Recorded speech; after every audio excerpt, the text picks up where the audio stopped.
بسم اللہ الرحمن الرحیم۔ یاد رفتگان ماسٹر محمد عیسیٰ ظفر مرحوم محمد سلطان ظفر کینیڈا۔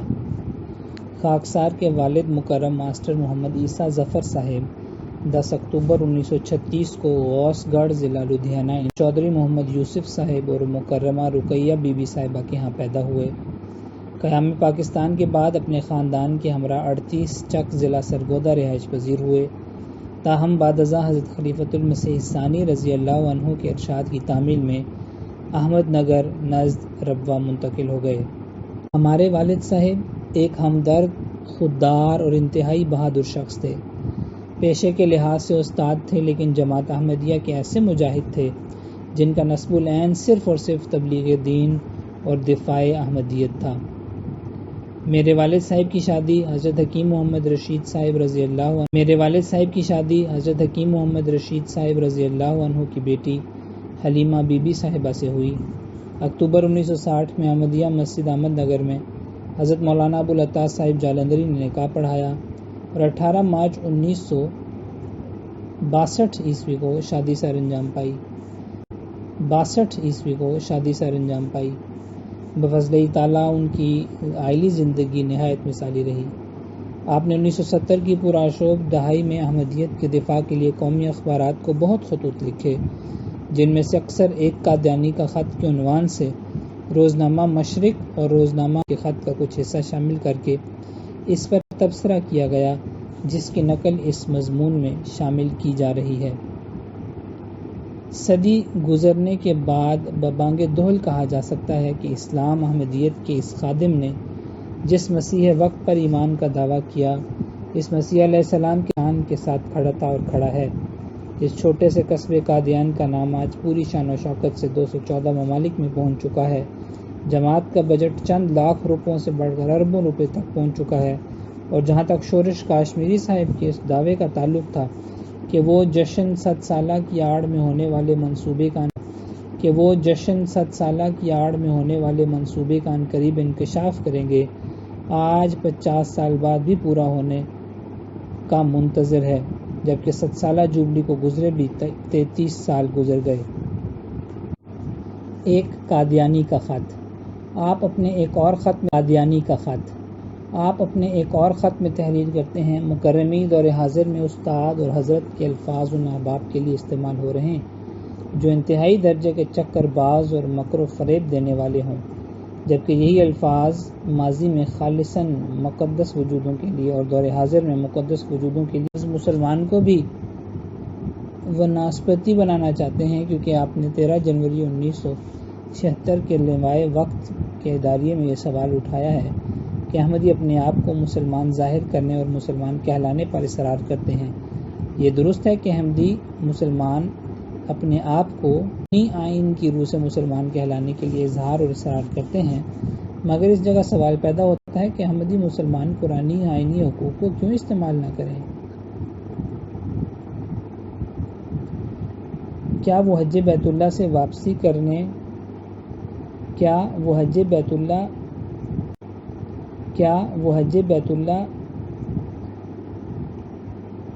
سے واپسی پر 4 لاکھ کا سامان اسمگل کرنے، ریڈیو پر فحش گانے وغیرہ نشر کرنے کی تائید کرنے والے چکلے باز، سینما باز، افیم کے ٹھیکیدار، شرابی، ڈکیت، زناکار اور اغوا وغیرہ کی خوبیوں کو اپنا کر مسلمان کہلائیں؟ آپ نے آج تک ان اخلاقی اور سماجی برائیوں کے خاتمے کا بل قومی اسمبلی میں کیوں پیش نہیں کرایا؟ آپ نے آج تک مسلمان کی تعریف قرآن اور حدیث کی روح سے آئین میں درج کرانے کے لیے کیوں آواز نہیں اٹھائی؟ ہم نے اسلامی میں جو تمغہ حاصل کیا تھا اس کو بحال رکھنے اور اپنے نامہ اعمال کی پردہ پوشی کے لیے ضروری ہے کہ طاقت کے بل بوتے پر احمدی مسلمانوں کی پیشانی پر غیر مسلم کا بورڈ لگا دیا جائے، اگرچہ قرارداد سیاسی اغراض و مقاصد کے لیے ہے۔ اگر آپ ستمبر 1974 کی قرارداد کو خدا کو حاضر ناظر جان کر قرآنی آئین کے مطابق تصور کرتے ہیں، تو پھر آپ اپنے اخبار کے ذریعے قومی اسمبلی کی ٹیپ شدہ کارروائی کو منوان ریڈیو پر نشر کرنے اور شائع کرنے کا حکومت سے مطالبہ کریں۔ محمد عیسیٰ ظفر احمد نگر براستہ ربوہ ضلع جہنگ روزنامہ نوائے وقت، لاہور، راولپنڈی، 18 جون 1976۔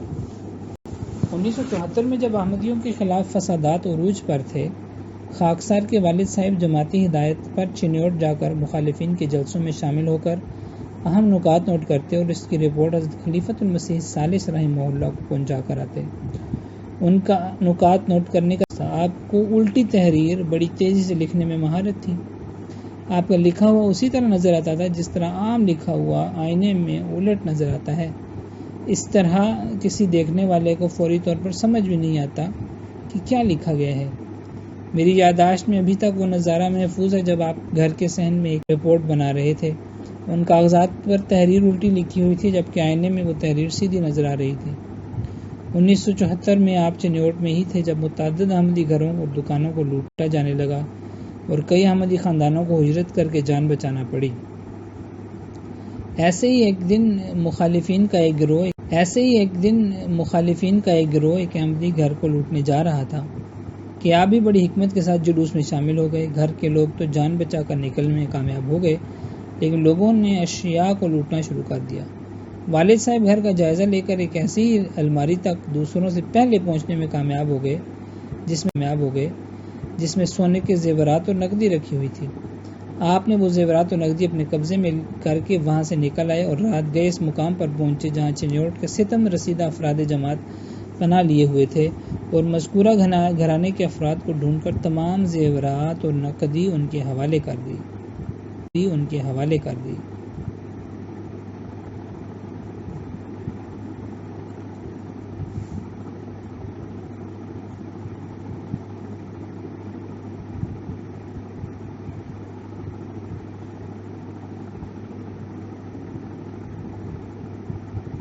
فسادات میں روا میں آنے جانے والے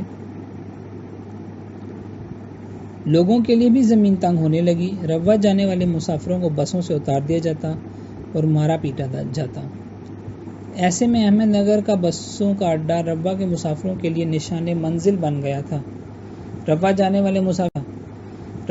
والے مسافر احمد نگر اتر جاتے اور یہاں سے پیدل روا جاتے۔ مکرم و محترم والد صاحب نے احمد نگر کے خدام کی ڈیوٹی احمد نگر کے اڈے پر لگائی اور جو بس بھی سرگودا کی طرف سے آتی اس کو رکوا کر اس میں سے روا کے مسافر اتروا لیتے اور پھر خدام اپنی سائیکلوں پر انہیں روا چھوڑ کر آتے تھے۔ یہ سلسلہ کئی ماہ تک جاری رہا۔ فسادات کی آگ بڑھتی جا رہی تھی۔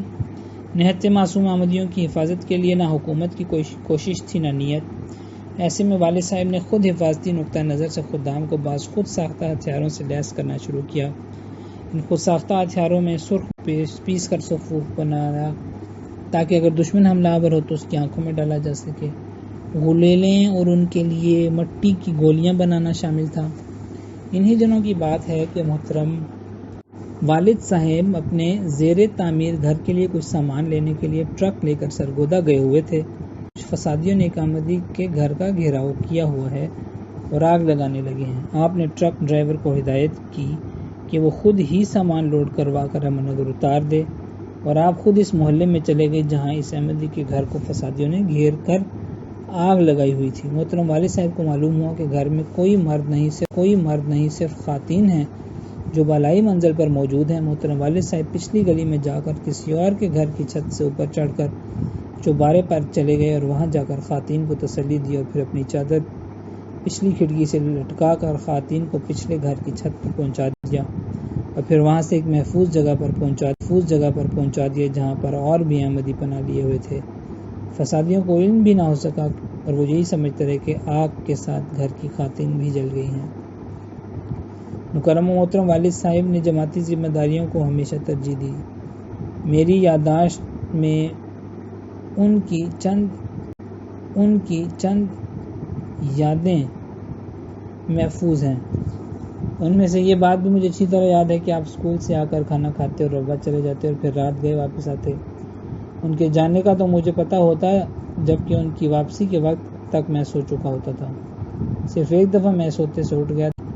روا میں ان کی خدمت کی نوعیت کیا ہوتی تھی اس کا مجھے تفصیلی پتہ تو نہیں، لیکن ایک دفعہ ہم اپنی والدہ حلیمہ بی بی صاحبہ کے ہمراہ کسی عزیز کے گھر گئے تو واپسی پر حسب پروگرام خلافت لائبریری آئے تھے۔ لائبریری بند ہو چکی تھی اور محترم والد صاحب کسی شخص کے ساتھ بیٹھے لکھنے کا کام کر رہے تھے 1976 میں جب احمدیوں کو غیر مسلم قرار دیا گیا تو اس کے کچھ عرصے بعد حضرت خلیفۃ المسیح ثالث رحمہ اللہ تعالیٰ کے ساتھ کچھ احباب کی میٹنگ تھی جس میں مکرم محترم والد صاحب بھی شامل تھے۔ اس میٹنگ میں والد صاحب کو بتایا گیا کہ ان کو ایک اہم ذمہ داری تفویض کی جائے گی جس کی نوعیت اور وقت کے بارے میں بوقت ضرورت بتایا جائے گا۔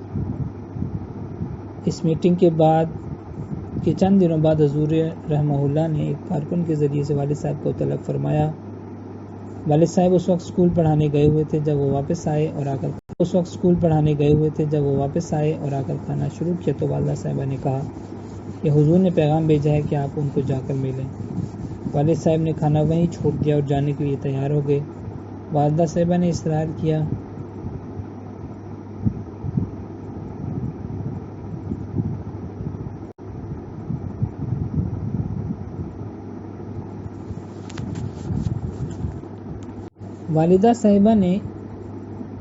کہ کھانا تو کھا کر جائیں۔ والد صاحب نے کہا نہیں، حضور نے بلایا ہے لہٰذا میں رک نہیں سکتا۔ حضور رحمہ اللہ کے ارشاد پر اب ربا سے ہی ایک امانت لے کر دور دراز کے علاقے میں چلے گئے اور جانے سے پہلے گھر پیغام بھجوایا کہ میں حضور کی ہدایت کے مطابق کسی کام پر جا رہا ہوں اور معلوم نہیں کب آؤں گا۔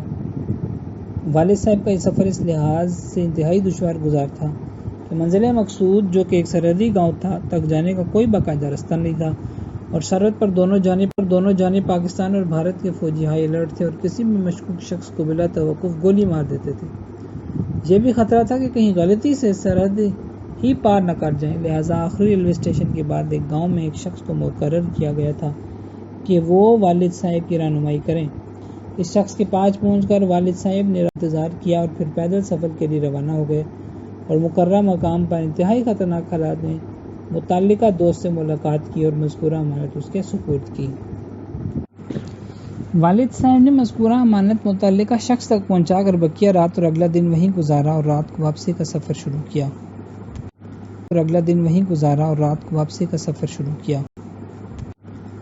والد صاحب نے مذکورہ امانت متعلقہ شخص تک پہنچا کر بقیہ رات اور اگلا دن وہیں گزارا اور رات کو واپسی کا سفر شروع کیا۔ اپنے ساتھی کے ساتھ جب واپس اس کے گاؤں پہنچے تو پتہ چلا کہ اس دن کی ٹرین جا چکی ہے اور اب اگلے دن جائے گی۔ وہاں پر نہ تو کوئی فون کی سہولت تھی اور نہ تار کی، لہٰذا ناچار انتہائی بے چینی سے وہ دن اور رات گزاری اور اگلے دن رات گئے بذریعہ ٹرین براستہ لاہور ربوہ پہنچے، اپنی رپورٹ حضور انور کی خدمت میں پیش کی اور اعلیٰ صبح بخیریت سے واپس احمد نگر پہنچ گئے۔ والد صاحب کی غیر موجودگی میں والدہ صاحبہ نے ایک دو دن انتظار کیا، پھر امکانی مقامات سے پتہ کروایا کہ ماسٹر صاحب کہاں گئے ہیں، لیکن وہاں کسی کو بھی علم نہ تھا، بلکہ اکثر کو تو یہ بھی معلوم نہیں تھا کہ ان کو کہیں بھجوایا گیا ہے۔ اس کی کیفیت میں والدہ صاحبہ انجانے خوف کی وجہ سے سخت بیمار ہو گئیں اور جوں وقت گزرتا گیا ان کی طبیعت مزید خراب ہوتی گئی۔ 7ویں دن صبح والد صاحب کی واپسی ہوئی اور گھر میں آ کر انہوں نے کئی دن تک ہماری والدہ کی تیمارداری کی۔ ایک دفعہ بہاول نگر کے کسی دور دراز علاقے میں بعض احمدی احباب کی خبرگیری کے لیے جماعت کی طرف سے ہمارے والد محترم صاحب کو بھجوایا گیا۔ بہاول نگر سے ایک اور دوست بھی ہمراہ ہوئے۔ آدھی رات کو ایک قبرستان کے درمیان سے گزرے تو آپ نے ایک نیم برہنہ عورت کو ایک لاش، جس کے بارے میں بعد میں پتہ چلا کہ ایک بچے کی تھی جس کی تدفین اسی دن ہوئی تھی، اس کا گاؤں تھوڑی دور ہے اور اس کی اولاد نہیں ہے، ایک پیر نے اسے ہدایت کی تھی کہ اگر وہ کسی نئے دفن شدہ مردے کی قبر پر نہانے کے فوراً بعد اس پیر سے دم کروائے گی تو اس کے ہاں ضرور اولاد پیدا ہو جائے گی۔ والد صاحب نے اسے واپس گھر جانے کا مشورہ دیا تو عورت نے پہلے تو انکار کیا، لیکن جب والد صاحب نے سختی سے کہا تو جانے پر رضامند ہو گئی۔ ادھر وہ پیر صاحب جو دم کرنے کے لیے تیار بیٹھے تھے، ان کو پتہ چلا کہ کس طرح دو اشخاص نے رنگ میں بھنگ ڈال دی ہے تو وہ کچھ مریدوں کے ساتھ آپ لوگوں کے تعاقب میں آئے، لیکن والد صاحب اور ان کے ساتھی بچ نکلنے میں کامیاب ہو گئے، لیکن اس تگودو میں ان کو کافی دیر ہو گئی اور ان کو بقیہ سفر اگلی رات کرنا پڑا۔ ہمارے قصبے احمد نگر میں ایک بڑے ذمہ دار اور چیئرمین یونین کونسل ماہر محمد عیسیٰ صاحب بھی تھے۔ جن کے اثر و رسوخ کی وجہ سے احمد نگر کی اکثریت ان کی بات کو بلا چو و چرا مان لیا کرتی تھی۔ ایک موقع پر ایک اہم مسئلہ پر احمد نگر کے بیشتر افراد اکٹھے ہوئے، جس میں ماہر محمد عیسیٰ صاحب نے بھی تھے۔ انہوں نے اس مسئلے کا جو حل بتایا وہ منصفانہ نہیں تھا۔ اس پر میرے والد صاحب کو یہ جرأت ہوئی کہ سب ایسے نہیں، ایسے حل ہوگا۔ اس پر ماہر صاحب نے کہا کہ ٹھیک ہے ماسٹر صاحب، جیسا آپ کہتے ہیں ویسے ہی کر لیتے ہیں۔ جیسا کہ پہلے بیان ہو چکا کہ والد صاحب بطور استاد سرکاری ملازمت کرتے تھے۔ ان کی تعیناتی جہاں بھی ہوتی وہیں اپنے شاگردوں اور دیگر مقامی افراد سے دوستانہ تعلقات استوار کر لیتے، اور آج بھی ان کے بلکہ ان کے والدین بھی ہماری عزت ایسے کرتے ہیں جیسے ہم خود ان کے استاد یا ان کے بچوں کے استاد ہیں، اور ہمیں بھی استاد جی کہتے ہیں۔ مکرم و محترم والد صاحب نے زیادہ عرصہ موزہ جگو کے نزد لالیہ میں پڑھایا اور پورا گاؤں ان کی بہت عزت کرتا تھا۔ ایک لالی صاحب جو قومی اسمبلی کے ممبر بھی بنے، والد صاحب کی بہت عزت کرتے تھے اور اپنے خاندان میں ہونے والی شادیوں اور دیگر تقریبات میں خصوصی طور پر بلاتے۔ ایک دفعہ انہوں نے ہم سب اہل خانہ کو بھی ایک شادی میں بلایا تھا۔ ان کی یہ عزت اس روایتی عزت اور احترام سے بالا تھی جو عموماً دیہاتوں میں اساتذہ کی جاتی تھی۔ اسکول کے ہیڈ ماسٹرز اور دوسرے اساتذہ کو لالی صاحب نے شاذ ہی کبھی دعوت دی ہو۔ مکرم والد صاحب کو تبلیغ احمدیت کا بہت شوق تھا اور اکثر دوستوں کے ساتھ دیہات میں اس غرض سے جاتے رہتے تھے، اور ان کے ذریعے کئی دوستوں کو احمدیت قبول کرنے کی توفیق عطا۔ منور صاحب مربی سلسلہ اور صدر جماعت احمدیہ احمد نگر اپنے والد اللہ یار منور صاحب کی حالات زندگی اور قبولیت احمد کے واقعات اپنے والد اللہ یار منور صاحب کے الفاظ میں تحریر کرتے ہیں کہ ایک احمدی دوست مکرم محمد عیسیٰ ظفر صاحب کے ذریعے ربوہ پیدل جا کر حضرت خلیفۃ المسیح ثانی رضی اللہ عنہ کو بیعت کرنے کی درخواست کی۔ یہ 1956 کی گرمیوں کا دن تھا۔ نماز عصر کے بعد مسجد مبارک ربوہ میں، جہاں حضرت خلیفۃ المسیح ثانی رضی اللہ عنہ کے ہاتھ پر ہاتھ رکھ کر 16 سال کی عمر میں بیعت کی سعادت پائی۔ تاریخ احمدیت احمد نگر صفحہ 81۔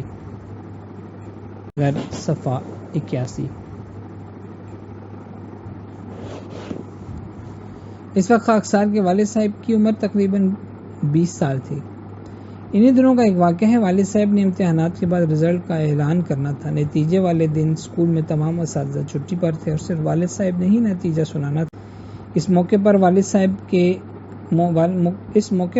صاحب ہم سب اہل خانہ کو بھی اپنے ساتھ لے گئے۔ والد صاحب نے جب اپنی کلاس کا نتیجہ سنایا تو پوری کلاس میں سوائے ایک لڑکے کے سب پاس تھے۔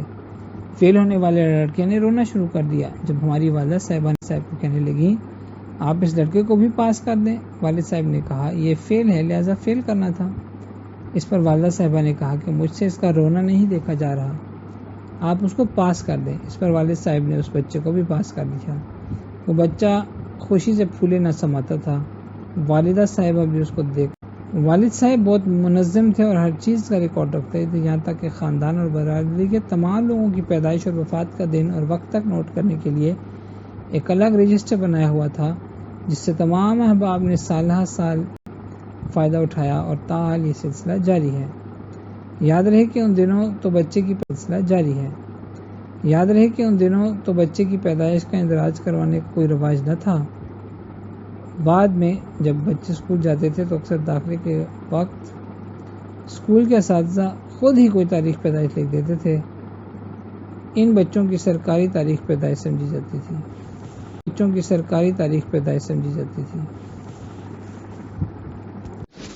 والد صاحب شادی کے بعد والدہ صاحبہ کے تمام رشتہ داروں کا بہت خیال رکھتے تھے، بالخصوص اپنے سسر اور ہمارے نانا جان حضرت حکیم محمد رشید رضی اللہ عنہ سے عقیدت اور احترام کا تعلق تھا۔ بھی تھے اکثر اپنے سسرال گھنوکے ججے ضلع سیالکوٹ جاتے تو سب سے گاؤں میں رابطہ رکھتے اور ہمیشہ عقیدت کا تعلق رہا جو تاحال ہمارے ساتھ قائم ہے۔ خصوصاً والدہ صاحبہ کی سہیلیوں سے بہت احترام کا تعلق رہا۔ ایک عرصہ گزر جانے کے موقع ملتا یا وہاں کے کوئی دوست کہیں ملتے تو میرے والد محترم کا ذکر ہمیشہ بہت محبت کے ساتھ کرتے ہیں اور تاحال یہ کیفیت قائم ہے۔ 19 فروری 1978 کو فضل عمر ہسپتال روا میں دل کے عارضے کی وجہ سے والد صاحب اس دار فانی سے 42 سال کی عمر میں کوچ کر گئے۔ اس موقع پر مکرم محترم صاحبزادہ مرزا فرید احمد صاحب تعزیت کے لیے تشریف لانے سے قبل بغرض اطلاع و اجازت حضرت خلیفۃ المسیح ثالث رحمہ اللہ کی خدمت اقدس میں حاضر ہوئے۔ آقا نے انہیں ہدایت فرمائی کہ ان کی طرف سے بھی اہل خانہ سے تعزیت کر کے آئیں۔ محترم صاحبزادہ صاحب کے ہمراہ مکرم ناصر ظفر بلوچ صاحب، مکرم عبدالکریم نمبردار صاحب اور دوسرے سرکردہ احباب تشریف لائے۔ اس وقت کے صدر جماعت محترم ناصر ظفر بلوچ صاحب نے ایک دفعہ ہمیں بتایا کہ ماسٹر صاحب کے کاموں کی وجہ سے مجھے ان سے اتنی محبت تھی کہ جب ان کی وفات ہوئی تو میں نے ان کو لحد میں اپنے ہاتھوں سے اتارا، حالانکہ باوجود ان سے پہلے یا بعد